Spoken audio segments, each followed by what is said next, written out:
High বন্ধুরা, আমি রিয়া। আমার চ্যানেলে তোমাদেরকে জানাই স্বাগত। আশা করি তোমরা সবাই ভালো আছো, আর আমিও খুব ভালো আছি তোমাদের ভালোবাসায়।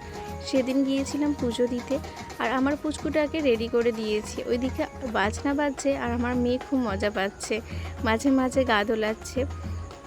তো চলো তোমাদের সাথে পুজোর কয়েকটা মুহূর্ত শেয়ার করি। ফাইনালি আমরা পৌঁছে গিয়েছিলাম যেখানে পুজো দিতে গিয়েছিলাম। তো মানতটা ছিল আমার মামার, আমার মেজো মামার। আর আমরা হিন্দু সনাতনী ধর্মরা যতই ডাক্তারকে বিশ্বাস করি না কেন, বা যে যার ধর্মের ভগবান, ঈশ্বর, আল্লাহ যেই থাকে, আমরা বিশ্বাস করি ডাক্তারের আগে বা ডাক্তারের পরে। যাই হোক, যে যাকে বিশ্বাস করে, কিন্তু আগেকার মানুষরা ডাক্তারের থেকেও বেশি ভগবানকে বিশ্বাস করত।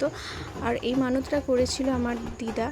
আমার মামার যখন ছোটোবেলায় শরীর খারাপ করেছিল, তখন মানত করেছিল, আর সেখানেই গিয়েছিলাম মানসিকটা পূর্ণ করতে। আর এখানে দেখো আমার মামা, মামার ছেলেরা সবাই মিলে প্রদক্ষিণ করছে মায়ের আটচালাটা। আমার আত্মীয় স্বজনরা সবাই রয়েছে, কিন্তু দিদা দাদু ওনারা আর আমাদের মাঝে নেই। ওখানে পুজো দিতে গিয়ে যেমন খুব আনন্দ হচ্ছিল, কিন্তু বারবার দাদু দিদার কথা মনে পড়ছিল। আসলে মা বাবার পরে দাদু দিদারা তো আমাদেরকে অনেকটা বেশি ভালোবাসে, আর মামা বাড়ির জায়গাটা খুবই আনন্দের হয়। আর ওনারা আর নেই মাঝে। তো যাই হোক, ওসব কথা বাদ দাও, ওনারা তো নেই, আর কি করা যাবে। দেখো মাকে মাল্যদান করা হচ্ছিল, মালা দিচ্ছে, আর এখানে দণ্ডিও কাটা হচ্ছিল। তোমাদের সাথে কয়েকটা মুহূর্ত তুলে ধরলাম। এখানে গিয়েছিলাম, আসলে অনেকে হয়তো জায়গাটা জানে, যারা আমার আশেপাশের লোক যদি ভিডিওটা দেখে থাকে। সুলতানপুরে মা শীতলা খুবই জাগ্রত, ওখানে মানতটা করা হয়েছিল, আর আমরা ওখানে গিয়েছিলাম মানসিকটা পূর্ণ করতে। দিদা যেহেতু ছিল না, সেই জন্য দিদার হয়ে যে মানসিকটা করেছিল আমার মাসি বসেছিল পুজোর কাজে।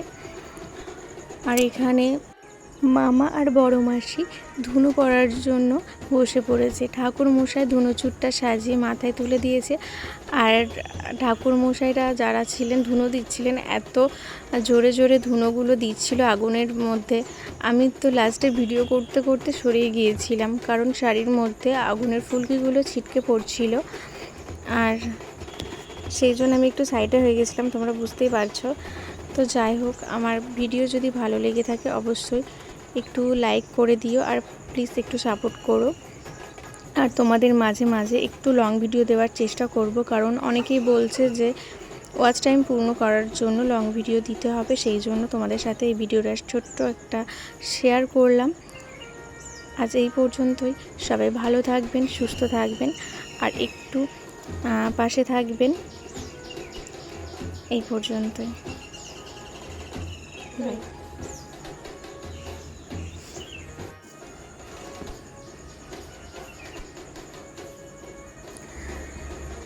অনেকে যারা ভিডিওতে তোমায় সাপোর্ট করে, অনেকে বলছিল তুমি লং ভিডিও পোস্ট করো। সেই জন্য ভাবলাম, আমার কাছে তো তেমন ভিডিও করা ছিল না, এই ভিডিওটাই ছিল, সেই জন্য তোমাদের সাথে একটু লং ভিডিও করে শেয়ার করছি। তোমাদের ভালো লাগলে অবশ্যই লাইক করো, আর একটু সাপোর্ট করো।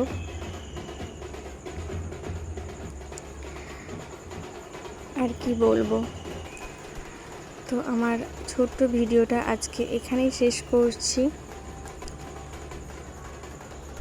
সবাই ভালো থাকবেন, সুস্থ থাকবেন।